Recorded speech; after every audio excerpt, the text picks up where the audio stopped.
Good afternoon. I'm going to call this meeting to order. It's a meeting of the City Council, the Santa Clara Stadium Authority, and the successor agency to the City of Santa Clara Redevelopment Agency. Could you please stand for the Pledge of Allegiance and remain standing for our statement of values? I pledge allegiance to the flag of the United States of America and to the republic for which it stands, one nation, under God, indivisible, with liberty and justice for all. As we gather, we humbly seek blessings upon this meeting.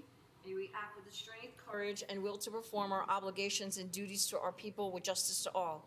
Let us seek wisdom so that we may act in the best interest of our people, our neighbors, and our country. All this we ask so that we may serve our community with fairness and respect, putting their needs before all. Thank you. Please be seated. Roll call.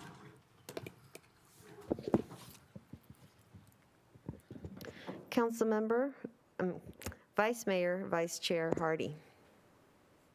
Present. Councilmember Board Member O'Neill. Present. Councilmember Board Member Davis. Here. Councilmember Board Member Watanabe. Here. Councilmember Board Member Shahal. Yes, here. Mayor and Chair Gilmore. Yes, here. Thank you. May I read the announcement? Yes, please. AB 23 announcement. Members of the Santa Clara Stadium Authority, Sports and Open Space Authority, and Housing Authority are entitled to receive $30 for each attended meeting. Statement of behavioral standards. The City of Santa Clara has adopted a code of ethics and values and behavioral standards for public meetings to promote and maintain the highest levels of conduct. This includes mutual respect, robust discussion, and allowing city business to be done in an efficient and consistent manner. Please note that as the presiding officer, the mayor and chair's direction in matter of process and decorum should be followed, and that use of the gavel indicates all conversations must conclude and everyone in attendance should come to order and attention. Welcome, and thank you for your participation. Thank you, Assistant City Clerk. And I'm going to go ahead and take my face covering off. As you can see, we are socially distancing here in the council chambers. I'm 7 to 10 feet away from anyone, so you can hear me a little bit better. So good afternoon and welcome to today's City Council meeting. The City of Santa Clara continues to take unprecedented steps as we comply with the County of Santa Clara's Public Health Department order and guidance to prevent and slow the spread of COVID-19, including the following of social distancing protocol and the use of face coverings. For today's meeting, the city is implementing a Zoom feature to allow public participation from the safety of your home or your office. Members of the public can join via the link and or call into the Zoom meeting displayed on the screen now. If you'd like to speak on an agenda item or during public presentations, please raise your hand on the Zoom application or press *9 on your phone. Please only raise your hand while the item you're seeking to speak on is being presented. Staff will enter your last name or the last 4 digits of your phone number, and I will call on you to speak.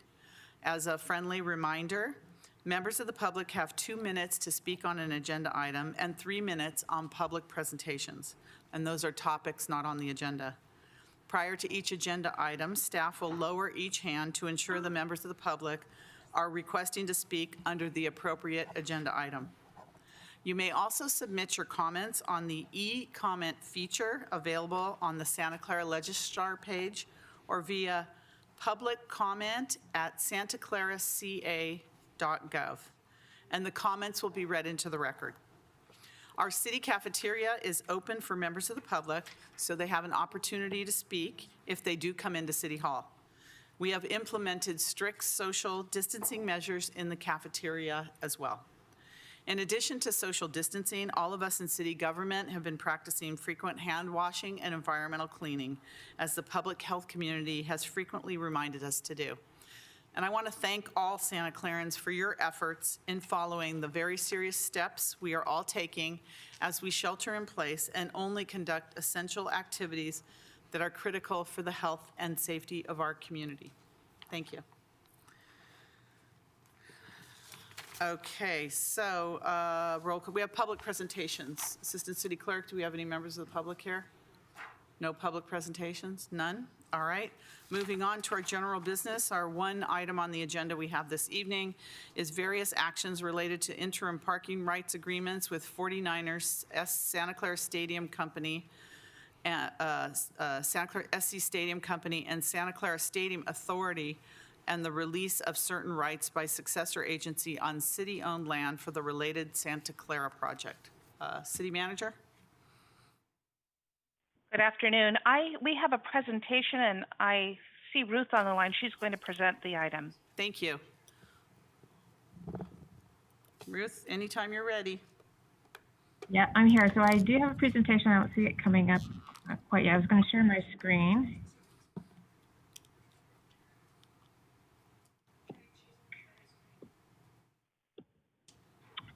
Yeah, I'm not able to share my screen right now, so maybe if the council chambers can go ahead and show the presentation. Oh wait, here, never mind. It's coming up. Thank you.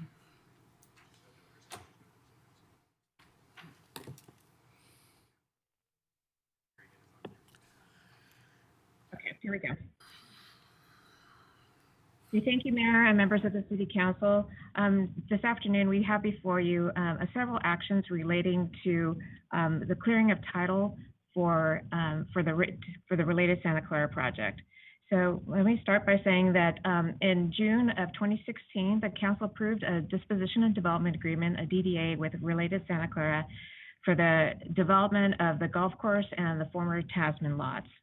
The DDA with related requires that certain exceptions from title be removed prior to a conveyance of a ground lease. So those are the actions we have before you today. As a reminder, this is the phase one of the related Santa Clara project. You can see on the immediate left is the existing parking garage, and the development is on top of the city-owned vacant lots, also known as the Tasman lots. So this is what it's looking like today, and you can see that the Tasman lots will be developed, as well as the areas of Centennial and Stars and Stripes. Eventually, we'll be coming back to council to request approval of a vacation of those public rights-of-ways, but today we're really focusing on areas around the Tasman garage and on the Tasman lots themselves. So we have two parking rights agreements, interim parking rights agreements that for consideration this afternoon. One agreement is with Statco and the other one is with the Stadium Authority. We have two agreements as it stands right now. They were executed in March of 2012. These agreements provide the rights to park in the Tasman lots and the Tasman garage, as well as to provide rights to park on the main lot and on the convention center parking garage. Those agreements on the main lot and the convention center parking garage will remain intact. And what we're asking for today is consideration of an interim agreement that will temporarily relocate the parking rights from the Tasman lots into a secondary location. So this is the interim parking facility that we're talking about. It's on the golf course. You can see on the left is Great America Parkway. There's a new Stars and Stripes road that has been recently constructed. It opened in August of this year. And so these 789 parking spaces will take access from the new Stars and Stripes road and go immediately south, and this facility will be developed. The Statco interim parking rights agreement provides that Statco will get all the permits necessary to construct the facility, and they will construct it. They will be able to use it for NFL events, for parking and ancillary uses, such as promotional events, or if there's any advertising that's associated with the NFL event. As consideration, similar to what we have today, the Statco will pay the city $5 per car per event for use of the lot. They are willing to, and will be providing $30,000 annually for additional public safety costs associated with this lot. We think that there will be some extra traffic control that might be needed on Great America Parkway at that intersection of Great America Parkway and Stars and Stripes, as well as possibly as the cars are entering into the new facility.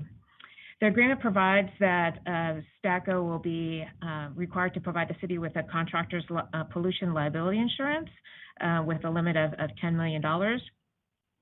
And then the agreement also indicates that their long-term parking will be within the phase 1 of the related project. So again, this is just an interim facility. So while the related Santa Clara phase 1 project is being constructed, this is where there will be parking for stadium events.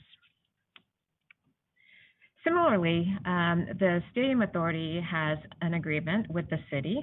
It mirrors the Statco agreement. The Statco will be responsible for developing the site, as I mentioned before, so that the Stadium Authority will have no responsibility for the construction of the parking. The Stadium Authority will be able to use it for non-NFL events, again, parking and ancillary uses. There will be no additional consideration paid to the city. Because the Stadium Authority pays the city ground rent, similar to the existing parking rights agreement, there's not a $5 per space charge like Statco pays. The long-term parking for the Stadium Authority use will be in the related Santa Clara project, but there's no dedicated parking spaces.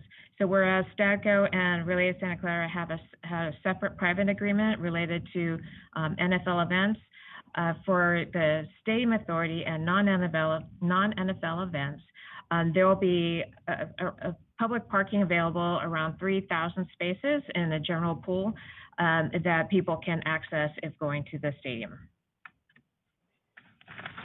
The other thing that the interim parking rights agreement does is it clarifies rights relative to the Tasman garage.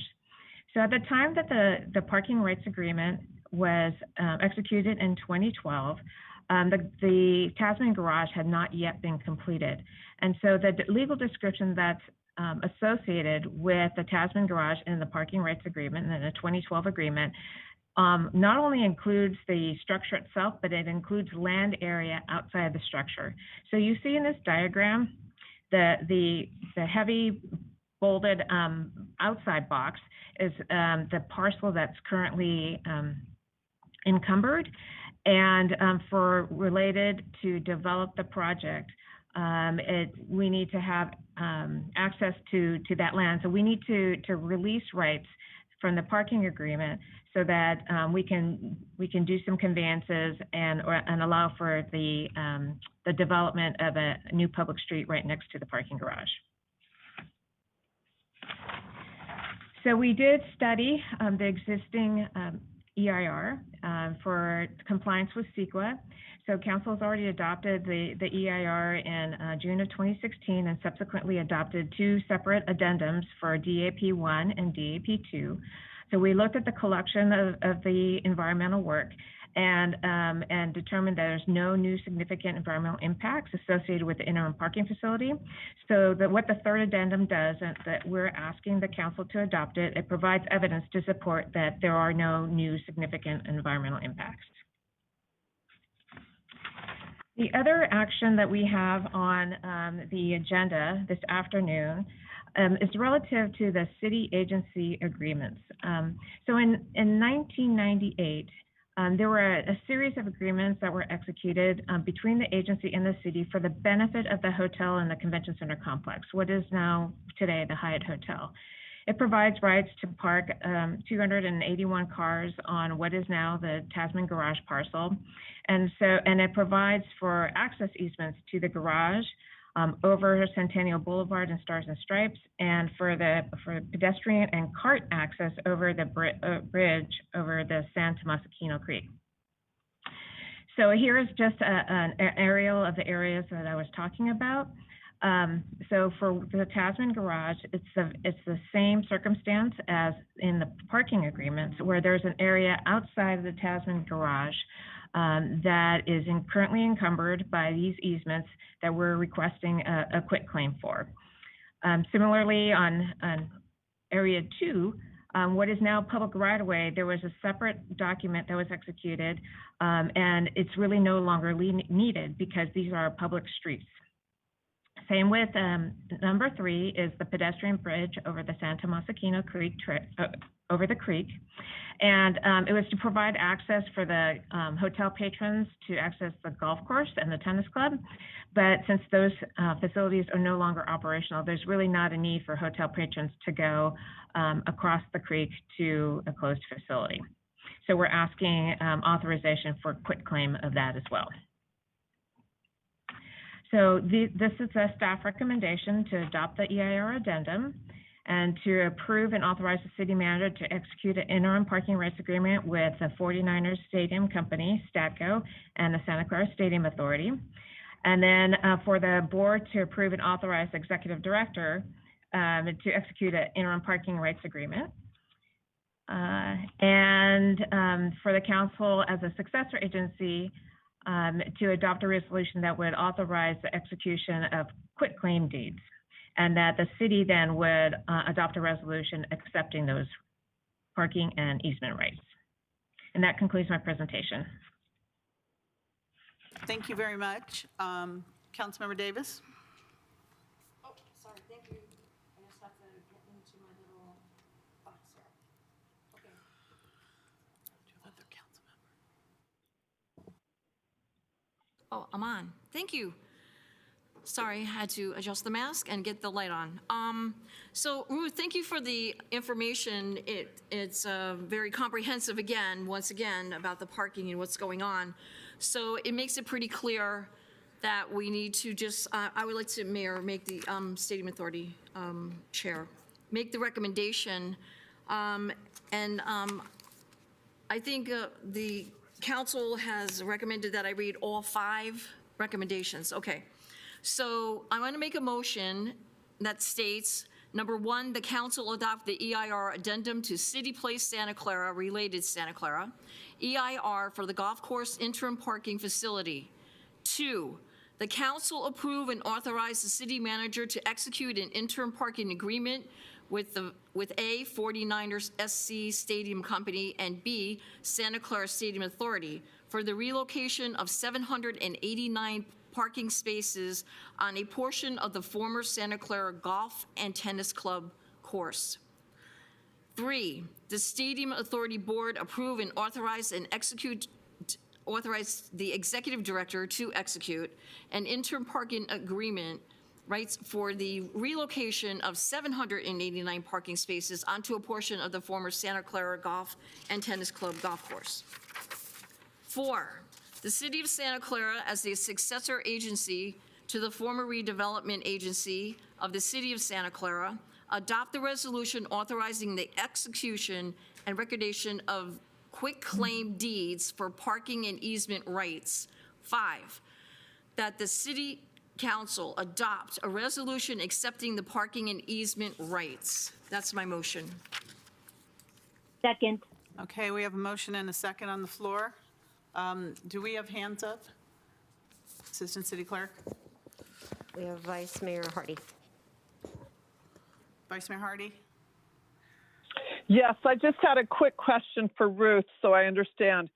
So this interim parking will come off Great America Parkway. Is that behind where the conference center is, behind all that? And does the Stars and Stripes continue out to there? It was that map was not real clear. So the new Stars and Stripes Road does come, intersects Great America Parkway just north of the Convention Center complex. It travels east for a while and then it travels south. So it actually connects to the existing Stars and Stripes right around the Great American train station. That makes sense. Thank you so much. And the other question, are we required to put handicap parking there? No. Okay. The parking lot will only be used for large stadium events. And so all of the ADA spaces will be located on the main lot closest to the. I wanted to make certain we didn't have to provide that or provide any transportation that way, that we were covered otherwise. Thank you. You're welcome. Thank you, Councilmember Authority Member Chahal. Thank you, Mayor and Chair. So I have a question, it's just a wording. I see section 2.4 of interim parking rights agreement, and which says 100% of the money goes to Statco.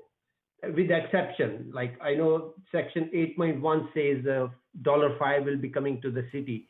Should we change that wording? Like it should not be 100% going to Statco and then we are saying $5 coming back to the city. That's a wording issue basically I have. So all the revenue that's generated, what's meant by this is that all the revenue that's generated by the use of the parking does belong to Statco for the NFL events. And then they in turn they pay us separately. They pay us as consideration for use of the lot, like rent, and an additional $5 per space. Okay, so the wording is okay. You mean to say? Yes. No conflict on it. There's no conflict there. No. Okay. Then I have a question. I don't know if every one of you have seen your emails. I just saw an email from Simrat. Post meeting, there is an email regarding this thing. Did city attorney, did you get that, city manager? I think we all got it. I consider this piece of paper to be an utter and disgusting use of bad faith on the part of the 49ers. I've never seen anything like this done in my entire life, where someone requests a public entity to destroy public records, which is a criminal act. We will not destroy signed copies of this. These are now in the public record. State law forbids us from destroying such signatures. There's nothing in the agreement that says that the signatures are the agreement that they entered into and that they evidenced by signing was subject to some kind of approval date of the council for the benefit of the public. We received this letter literally as the meeting was beginning, with no indication that the 49ers had any problem whatsoever with moving forward with this. In fact, my last discussion with Mr. O'Brien, who wrote this letter, was wondering why we hadn't done this yet. They wanted this done as soon as possible. The 49ers are obligated under the settlement agreement regarding the ADA issues at the stadium to have this parking in place and ready before they can start using the main lot. It's just unbelievable to me that people are engaging in these tactics. Is anyone from the 49ers on the line to explain why you're engaging in these tactics at the last minute in attempting to and importuning us to create a criminal act of destroying public records? Is anyone on the line? Do we have anybody on? Councilmember Shahal, I just want to add that the 49ers were advised that this item would be scheduled for today, and they did not provide any response in terms of whether they would be taking this action. So we did advise them that this item was coming, and then it was scheduled. So they could have clearly spoken out sooner to advise the board. I also consider this action to be an attempt at a tortious interference with our business, with our contractual relationship with Related. This is just an outrageous act, sending this letter and then not even being available to explain what this is about.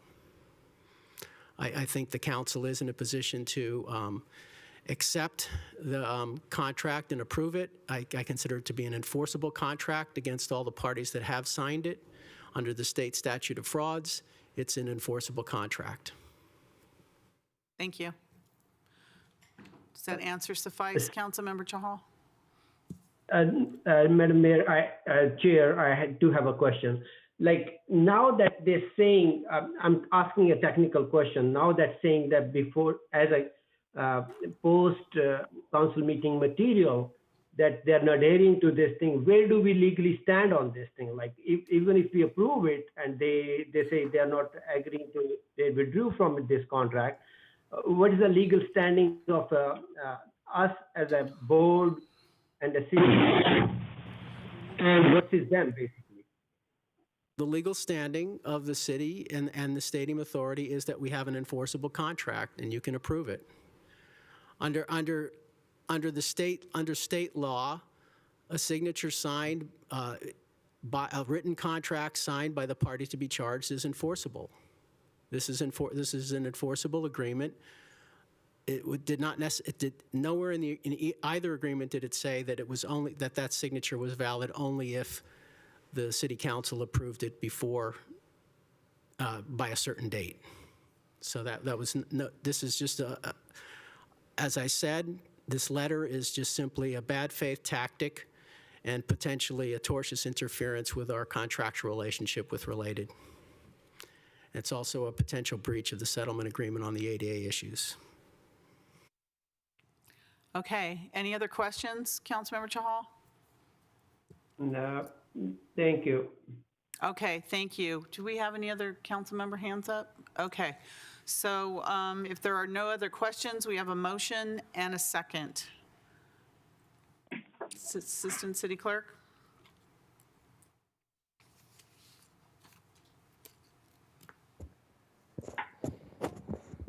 Vice Mayor, Vice Chair Hardy. Yes. Councilmember Board Member O'Neill. Yes. Councilmember Board Member Davis. Yes. Councilmember Board Member Watanabe. Yes. Councilmember Board Member Shahal. Yes. Mayor and Chair Gilmore. Yes. And that passes unanimously. Thank you very much. Thank you, Ms. Shikata, Assistant City Manager, for the report. Reports of members and special committees. Do we have any? Seeing none. City Manager, do you have anything you'd like to add to the meeting? No, thank you. Thank you. Is there a motion to adjourn? Motion to adjourn to November 10th, 2020. Is there a Second. Motion, second by Councilmember Watanabe. Assistant City Clerk?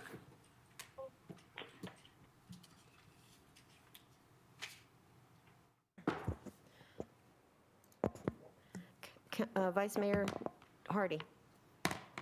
Yes. Councilmember O'Neill. Yes. Councilmember Davis. Yes. Councilmember Watanabe. Yes. Councilmember Shahal. Yes. Mayor Gilmore. Yes. Thank you. And that passes unanimously, and this meeting is adjourned. Thank you. Goodbye.